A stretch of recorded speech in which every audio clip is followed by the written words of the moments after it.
자, 사사기. 여러분, 사사기는 정말 사실 우울한 책입니다. 정말 많이 우울한 책입니다. 창세기부터 출애굽기 그리고 여호수아에게 이르기까지 이제 이렇게 잘 왔거든요. 언약이 어떻게 성취되어 가는지가 계속해서 기록되어 있습니다. 그리고 아브라함에게 주어진 그 자식 약속 이루어졌고, 그 다음에 또 땅 약속 이제 이루어지고 있고, 예. 그럼 이제 그 잘 나가야 되잖아요. 근데 여기서 딱 정작 언약 백성들에게 약속의 땅이 주어졌을 때 그들이 실패를 하고 맙니다. 무엇에 실패하냐 하면 말씀대로 사는 것에 실패를 하고 맙니다. 이스라엘 역사상 가장 혼탁했던 때입니다. 가장 혼탁했던 때. 영적으로, 도덕적으로, 사회적으로. 사사기를 읽을 때요, 조금 이제 읽으실 때 느끼게 되는 묘한 감정이랄까? 그런 게 있어요. 그게 뭐냐면 읽으면서 이게 지금 잘했다는 거야, 못했다는 거야 싶은 생각이 들어요. 묘하게 짬뽕되어 있어요. 하나님의 것과 이방의 것, 하나님의 것과 악한 것들이 묘하게 짬뽕되어, 그게 사사시대의 특징입니다. 사사시대의 특징입니다. 그러니까 예를 들어서 뭐 이런 거예요. 기드온만 보아도 하나님의 사사로 세움받고 이스라엘을 구원하고 다 좋았거든요. 근데 마지막에 어떻게 되냐면 자신의 에봇을 주어서 그거를 또 우상으로 섬기게 하는 일을 하게 되고요. 그리고 또 그렇다고 쳐 거기까지는 좋아요. 근데 삼손의 경우를 보아도 하나님의 사사로서 엄청난 힘과 능력을 발휘합니다. 여러분, 근데 그의 삶을 보세요. 이거는 거룩한 백성의 삶이 아니에요. 딱 그냥 가나안 백성, 블레셋 백성의 삶이에요. 그러니까 희한한 이 혼탁한 모습, 섞여 있는 모습. 사사시대의 타락상의 한 모습이 뭐냐면 그냥 타락이 아니라 희한하게 섞여 있는 타락입니다. 여러분, 이게 앞서서 계속해서 나왔던 거예요. 앞에서 하나님께서 진멸하라고 하셨지만 그걸 못했거든요. 그 결과가 실제로 이렇게 나타난 것입니다. 자, 사사기의 주제가 사사라는 영웅적인 인물들의 이야기라고 하기보다는요, 딱 이겁니다. 하나님의 백성이 말씀에서 떠나면 어떤 일이 생기는가? 이게 사사기의 주제입니다. 여러분, 이거는 정말 저희들에게도 정말 직접적으로 주시는 메시지 같아요. 하나님의 백성이 말씀에서 떠나면 무슨 일이 생기는가?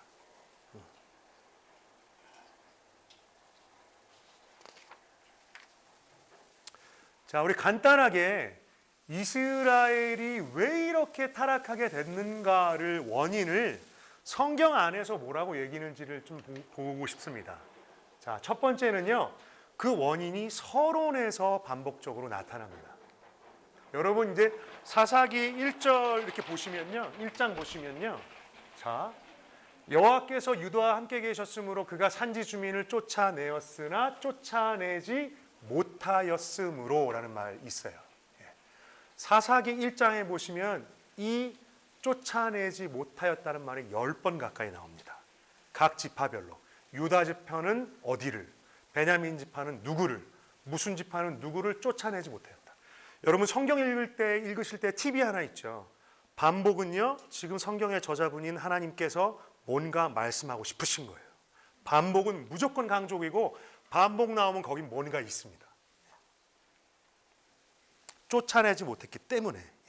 그러니까 아까 나누었던 진멸하고 컨택하지 못하고, 정말 진멸해서 컨택하지 않았어야 되는데 이거를 쫓아내지 못했거든요. 여러분, 유다 지파 각 지파가 왜 이 가나안 거민들을 쫓아내지 못하였을까요? 왜일까요? 그들이 실력이 없어서일까요? 못해서일까요? 아, 이게 좋겠다. 못한 걸까요? 안 한 걸까요?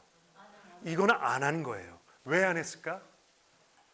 좋아 보이기도 하고 지치기도 하고 힘들기도 하고 피곤하기도 하고 이제는 좀 주저앉고 싶고. 근데 하나님은 완전히 쫓아내라고 그러셨거든요.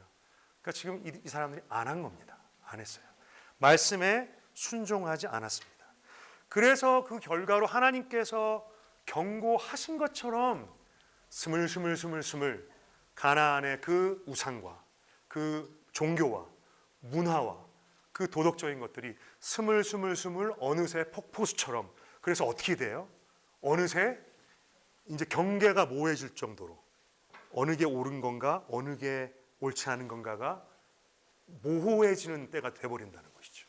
사사시대는 정말 오늘 우리들의 삶에 말씀해 주시는 부분이 정말 많은 것 같습니다. 또 한 가지 있어요. 두 번째, 말씀이 희귀한 때.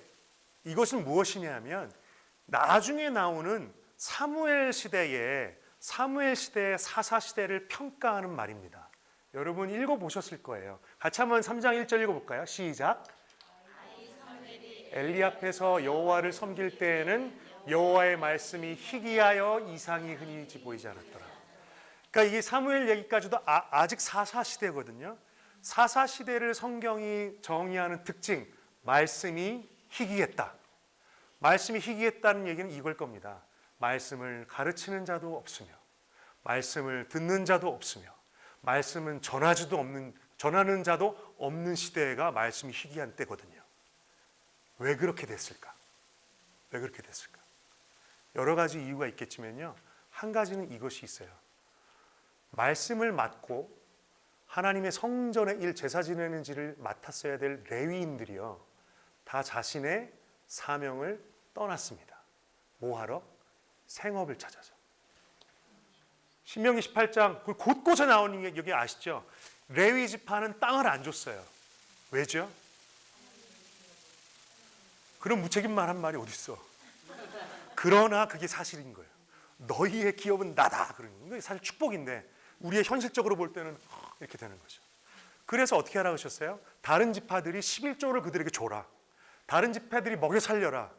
여러분, 근데 이게 안 된 겁니다. 그러니까 레위인들이 생업을 찾아서 사명을 떠나고 자기가 있어야 될 성업을 떠났습니다. 그러니까 두 가지 불순종이에요. 레위인은 자신의 사명지를 떠난 것, 다른 지파는 말씀대로 11조와 공개하지 못한 것. 이것도 말씀의 불순종의 결과입니다. 그래서 어떻게 되냐면 사사시대 때 누구보다도 레위인이 이상하게 뿅 가버립니다. 이상하게 가버립니다. 레위인이 타락합니다. 레위인. 이게 무슨 결과다? 말씀이 희귀한 결과다. 세 번째, 다른 세대, 말씀의 단절. 이거는 사사기 초반에 이야기하는 겁니다. 그 세대의 사람도 다 그 조상들에게도 돌아갔고, 그 세대는 누구냐 하면 출애굽 2세대, 여호수아와 함께 가나안 지역을 정복했던 그 세대. 예. 하나님을 알아요. 여리고성이 무너지는 걸 눈으로 봤어요. 하나님을 경험했던 세대. 그리고 여호수아가 살아있을 당시만 해도 말씀이 가르쳐지고 선포되었어요. 막 윽박 지르기까지 했어요. 너 섬길래 말래? 아니면 가? 막 이렇게. 그런데 그 세대 삶이 다 죽은 이후에 일어난 다른 세대는 여호와를 알지 못하며 여호께서 이스라엘을 알지 못하였더라. 이것도 똑같습니다. 말씀이 단절되었기 때문입니다. 말씀이 단절되었기 때문에. 예. 정말 우리에게도 큰 경고의 메시지가 되는 것이죠. 정말 우리들에게. 예. 우리는 우리의 다음 세대에 어떻게 유산을 전할 것인가. 그리고 혹시요 이렇게도 볼 수 있어요. 나는 다른 세대가 아닌가 지금. 나는 하나님을 정말 아는 경험한 세대인가.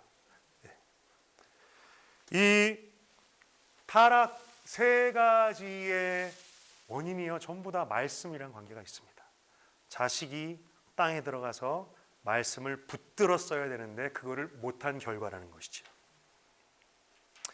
자, 그래서 그 이후에 하나님께서 이 사사 시대의 백성들을 심판하실 때는요, 계속해서 나오는 순환 구조가 있습니다. 사사 시대 순환 구조. 자, 첫 번째, 영적 리더가 죽습니다. 예. 그러니까 그 이전의 사사, 그 이전의 지도자가 죽습니다. 그러면 어떻게 되지요? 백성들이 하나님을 떠납니다. 배교하고 범죄합니다. 그러면 하나님은 진노하세요. 진노하셔서 항상 들어서 쓰시는 게 뭐냐면 이방 민족들을 사용하셔서 그들로 하여금 고통을 받고 압제를 받게 하십니다. 왜 갑자기 내 얘기 같지? 그러면 이스라엘 백성들이 어떻게 되죠? 회개합니다. 회개합니다. 그러면 하나님께서는요, 사사라는 사람을 세우세요. 그리고 구원이 임하죠. 그리고 평화가 옵니다.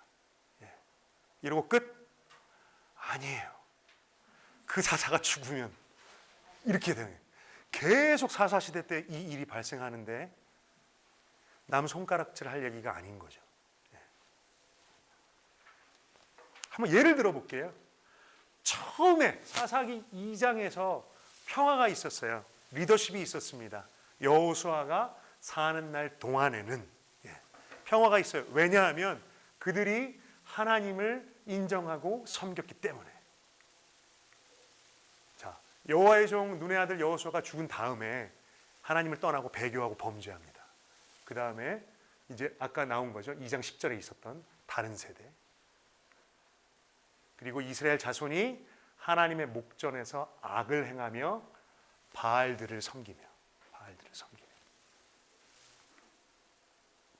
그러면 바로 그들이 여호와를 버리고 바알과 아스타롯을 섬겼으므로 여호와께서 진노하시고 노략하는 자의 손에 넘겨주셨다. 그러면 이스라엘은 회개합니다. 그러면 사사를 세우십니다. 그때 하나님께서 그들을 사사를 세우세요. 사사가 사는 날 동안에는 구원하세요. 예. 그리고 사사가 사는 날 동안에는 평화가 있습니다. 그 다음에 이 사사가 죽어요. 사사가 죽은 후에는 그들이 돌이켜 그들의 조상들보다 더욱 타락하여 다른 신들을 따라 섬기며 그들에게 절하고 그들의 행위와 폐역한 길을 그치지 아니하였으므로. 예.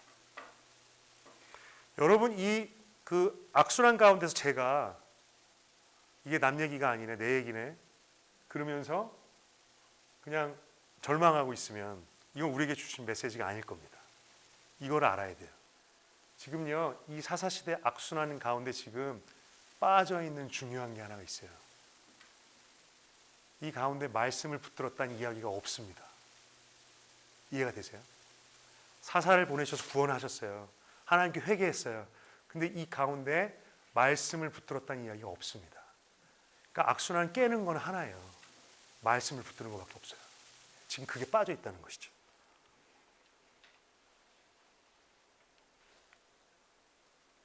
자, 사사들을 쭉 한번 정리해 보았는데요. 이거를 저희가 문제 보고 다 외울 필요는 없고 여기 있는 사사들을 쭉 한번 앞으로 읽으시면서 보셨으면 좋겠습니다. 어느 지파 출신의 어떤 사사가 어떤 나라로부터 구원하였다라는 이야기가 있습니다. 그 흔히들 6대사사, 6소사사, 6명의 큰 사사, 6명의 작은 사사 이렇게 얘기하기도 하는데요. 이거는 그래서 그래요. 6명의 사사 이야기는 자세하게 많이 기록하고 있습니다. 우리가 잘 아는 사사 있잖아요. 기드온이나 드보라나 삼손 이야기들. 그러니까 6명. 그 작은 6명의 다른 사사들은 이제 이름만 간혹가다 나오는 것이 많고요. 이 사사의 좀 특징이 있습니다. 이 특징이 무엇이냐면 이스라엘 전체의 국가적인 지도자는 아니었습니다. 전체의 지도자는 아니었습니다. 그러니까 지파별로 지역별로 있었던 임시적인 지도자예요. 그러니까 이걸 아셔야 돼요. 사사기에 있는 기록들이요, 순서대로 시간의 순서대로 누구 다음에 누구 다음에 누구 다음에 누구 이렇게 연대기적으로 기록해 놓은 책이 아닙니다. 예. 그러니까 사건적으로 모아놓은 책입니다. 성경 저자 마음대로. 그러니까 이거를 모 다음에 해놓으면 시간적으로 혼돈이 되고 안 맞는 게 생겨요. 근데 그렇지 않아요. 그리고 이 사사가 있을 때 다른 사사가 있었을 가능성도 있습니다. 지파별로 지역별로 있기 때문에. 그래서요, 요 시대를 4번에서 보시면 가장 처음 사사라고 여겨지는 온니엘에서부터 가장 마지막 사사로 여겨지는 사무엘에 이르기까지 약 350년으로 보거든요. 요 시대 동안 활동했던 사람입니다. 근데 더 넓게 보기도 해요. 최초의 사사로 사사기에 기록되어 있는 사람이 온니엘인데 어떤 사람들은 여호수아도 사사로 보기도 합니다. 근데 그게 비슷해요. 왜 그러냐 하면 사사가 어떤 사람이냐면 족장 시대, 그러니까 아브라함 시대입니다. 그리고 족장 시대에서 이제 가나안 정복하는 시대에서 이제 왕국 시대로 전환되는 지점에 있는 특이한, 요때만 있는 특이한 지도자예요. 예. 근데 이 사사라는 사람의 특징은 뭐냐면요, 이 정치적인 지도자이면서 영적인 지도자입니다. 함께 있는. 이해가 되시나요? 나중에 이스라엘 왕국이 생기면요, 왕과 제사장은 분간됩니다. 사울과 사무엘 이렇게. 이거는 함께 할 수 없어요. 근데 사사는 그 두 가지를 함께 했습니다. 굉장히 과도기적인, 왕이 없었던 때의 지도자예요. 정치적 군사적 지도자이면서 재판도 하면서, 그리고 제사장 역할을 했던 영적인 지도자. 사실 여호수아가 그런 역할을 했거든요. 여호수아 온니아 그러면서 쭉 마지막을 해서 마지막 사사로 인정되는 것이 사무엘. 성경에는 사무엘의 두 아들들도 사사로 세워졌다고 했는데 후대는 그들을 사사로 인정하지 않습니다. 왠지는 아시죠? 예. 자, 이 사사에게 특징이 있고요. 또 하나의 특징은요, 이 사사의 특징이요, 굉장히 연약한 사람들이 많아요. 굉장히 연약한. 예. 모세도 여호수아도 실수하고 연약함이 많았는데요, 그들의 실수하고는 비교가 안 됩니다. 예, 비교가 안 됩니다. 왼손잡이 에훗을 말하는 왼손잡이가 그냥 왼손을 썼다라는 특징이 아닐 거예요. 예, 뭔가 그 당시에 사회적으로 좀 비하하는 말이었을 가능성이 있습니다. 그렇다 치고 소심한 기드온, 그렇다 치도, 예. 입다, 자신의 딸을 번제로 바쳤던 사람, 이거는 진짜 이상한 거예요. 이건 이상한 겁니다. 예. 그리고 또 거듭거듭 말하는 삼손, 하나님으로부터 기름 부음 받아 성령을 받아 엄청난 놀라운 일을 행하였지만 그의 삶의 실상은 전혀 하나님의 백성답지 않았던. 예.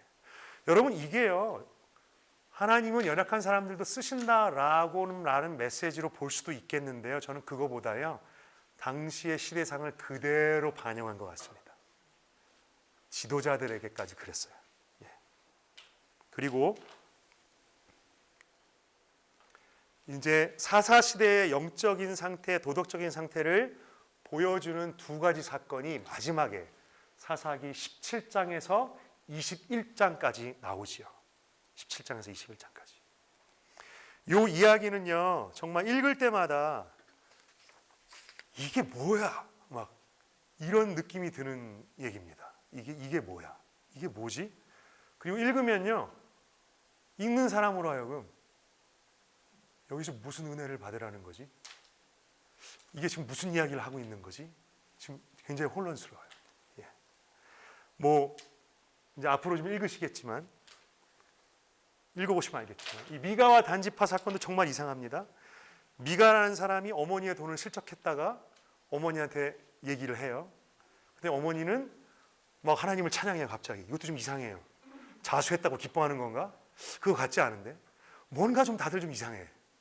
그런데 그 돈을 엄마한테 드렸더니 엄마는 여호와께 이 돈을 바치겠습니다라고 하면서 우상을 만드는 데 써요.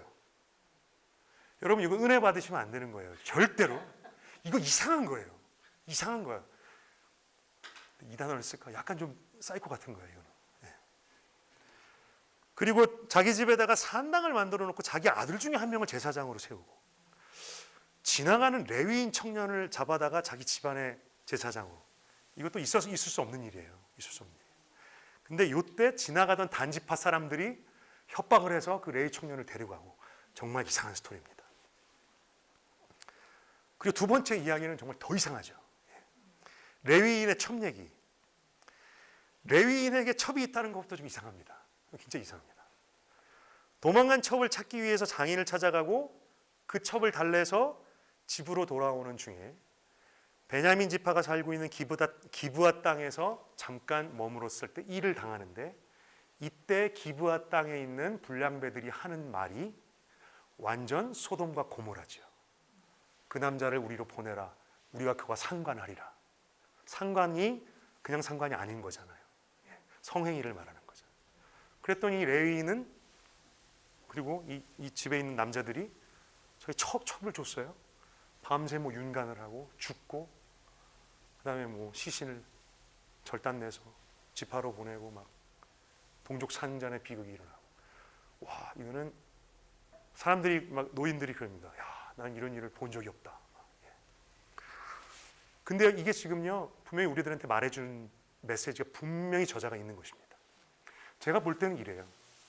17장에서 21장은요 사사기의 제일 마지막이거든요. 이게 지금 사사시대의 제일 마지막에 있었던 일이라서 걷다가 놓은 게 아니에요.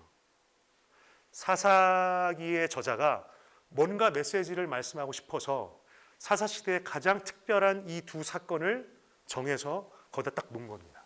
그러면서 17장 요 이상한 두 사건에 시작하는 17장과 마지막 21장 25절 그 부분에 똑같은 말을 딱 앞뒤로 씁니다. 유명한 말이죠. 함께 읽어보실까요? 시작.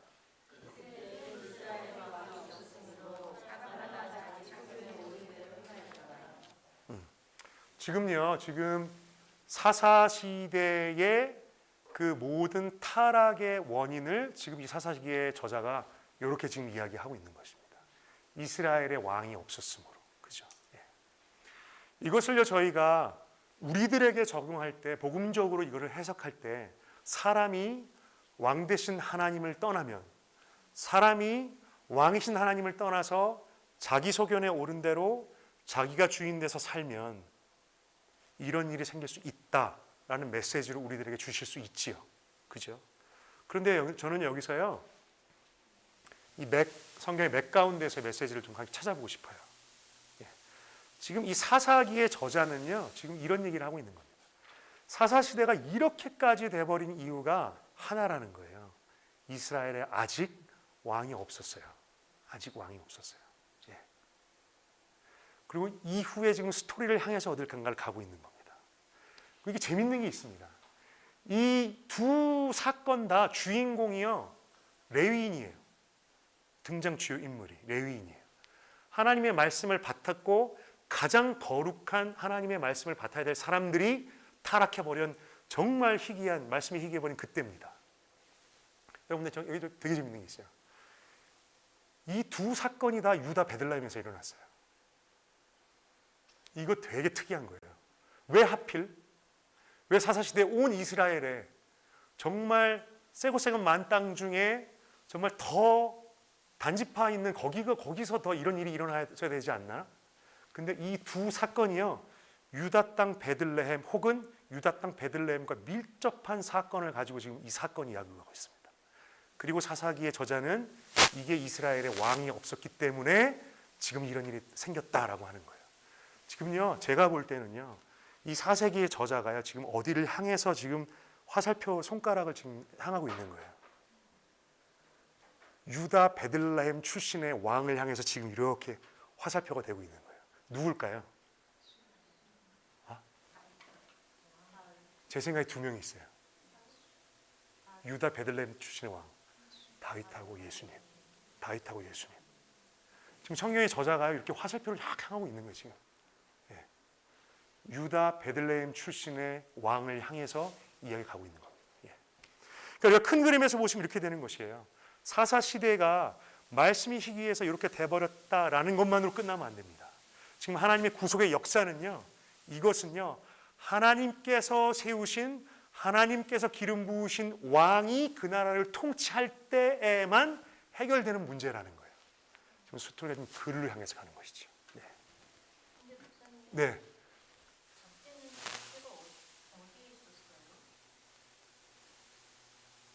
네, 이거는 굉장히 중요한 질문이기 때문에.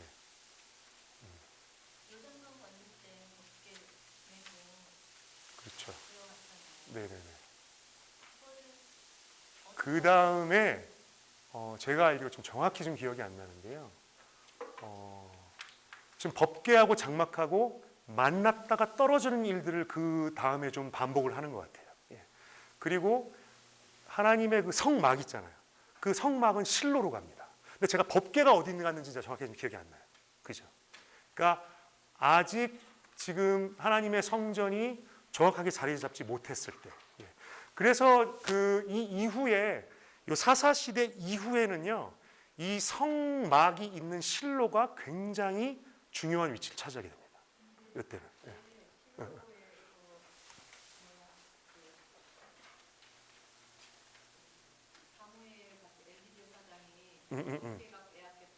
그렇죠. 그때는 지금 실로의 성막하고 언약궤가 그때는 같이 있었던 것 같아요. 예. 그러니까 이때에 만났다가 떨어졌다가 있었던 것 같아요. 그리고 그 사무엘 그 사건 외에 때에 이제 빠이빠이 됐던 거죠. 예. 지금 근데 말씀하신 것도 되게 의미가 있어요. 지금 사사시대를 통틀어서 지금요 성막 얘기가 안 나옵니다. 등장하지 않아요. 지금 무슨 얘기입니까? 지금 사사시대가요 왕이신 하나님과 함께하는 거에는 전혀 지금 관심도 없어요. 그 시대가. 성막이 그런 거잖아요. 이 시대 자체가 그랬다는 것이죠. 아니 또 법궤를 물어보는 사람들이 뭔가 보이면 믿잖아요. 그럼 법궤라는 게 보이면 그 안에 뭐가 있는지 그렇죠. 전해 내려올 수도 있고 보이니까. 근데 지금 350년? 그죠. 법궤는 어디 있어? 그러니까 그것도 한번 저희가 좀 고민하고 생각해 볼 필요가 있는 것 같아요. 법궤가 있더라도 예. 제사장도 다시 그랬고 그 자녀들도 다시 그랬고 법궤가 있어야 진짜로 법궤의 내용을 알려주지 않고 그러면서 자기를 맺고 살지 않는 법궤가 없다는 거. 그렇죠. 법궤 없지는 않았습니다. 그러니까 지금 법궤와 성막 이야기가 사사시대 전체에 등장하고 있지 않아요. 이거는 또 좀 이렇게도 생각해 봐야 되겠네요. 이 저자는 지금 뭘 말씀하시는 것인가. 네. 그렇게도 봐야 됩니다. 성경의 맵잡기를 이렇게 겨듭거듭 하면서 제 속에 좀 이렇게 생기는 게 뭐 할 거냐면 뭔가 좀 막히고 어렵잖아요. 그럼 저자는 지금 뭘 얘기하고 싶은 걸까를 고민하게 돼요. 근데 그게 보통 맞더라고요. 그렇게 보시면. 네. 셋인데요. 제가 10분 안에 이제 룻기를 마치겠습니다. 자, 룻기. 사사기 다음에 룻기가 있는 것이 얼마나 감사한지 모릅니다. 예. 이 사사기를 읽고 나면 마음이 진짜 우울해지는데 룻기에 있는 그 따뜻하고 훈훈한 그 이야기로 인해서 정말 감사하고 마음이 위안이 되죠. 예. 사사 시대가 정말 혼돈스럽고 막 혼란스러운 가운데서도 동시대에 지금 사사 시대와 룻기의 그 시대가 동시대입니다. 이 동시대에 지금 일어나고 있는 동시대에 전혀 다른 색깔의 이야기가 지금 발생하고 있는, 기록되고 있는 것이죠. 이제 우리의 마음을 따뜻하게 하는 것이 보통 이것이죠. 시어머니를 향한 룻의 그 충성스러움 그런 거죠. 그리고 이제 또 하나 그 우리를 따뜻하게 하는 것은 이 보아스의 신실함과 배려 이런 거. 예. 전 제가 볼 때 이 보아스가요. 성경에 등장하는 몇 안 되는 그 엄치나 뭐 훈남 그런 사람 같아요. 예. 그 배경 좋아요. 믿음도 좋아요. 그리고 잘생겼는지 모르겠어요. 성격은 좋은 것 같고요. 재력 좋아요. 예. 근데 더욱 보아스가 멋진 것은 이거 같아요. 보아스가 나오미와 룻에게 베푼 사랑을 보면요.